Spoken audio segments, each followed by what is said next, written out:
период од работниот век сум во приватниот сектор. Собственик сум на приватна аптека со 6 организациони единици. Овој проект навистина ми беше голем предизвик. Почнавме со задоволство со една аптека и во текот на првите години стартувавме веќе со 6 организациони единици. Почнавме со 20 вработени.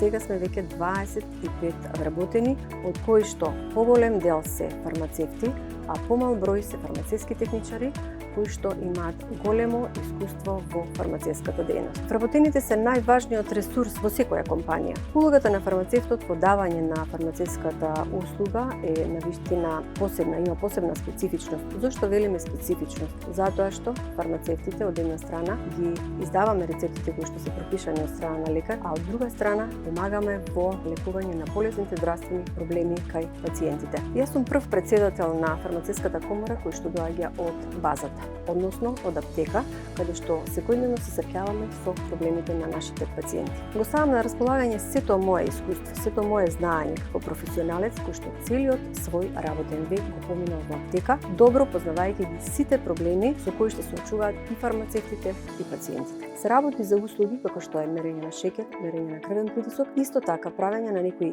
тестови за одредена дијагноза или присуство на одреден вирус. Сето ова е произлезено од услугите во земјите во Европската унија. Тие услуги таму се веќе нормативно уредени, а веќе и во нашите аптеки. Со ова се дава можност аптеките, покрај тоа што е содржано во член 89 од Закон за здравствена заштита, да се вршат и некои други услуги, што значи давање совети и информации кои што се во насока на превентивно лекување, како и на подобар исход од секој третман на болеста. Измените на законот беа изгласани на 7 февруари 2024 година, а веќе на 9 февруари излегоа и во службен вестник.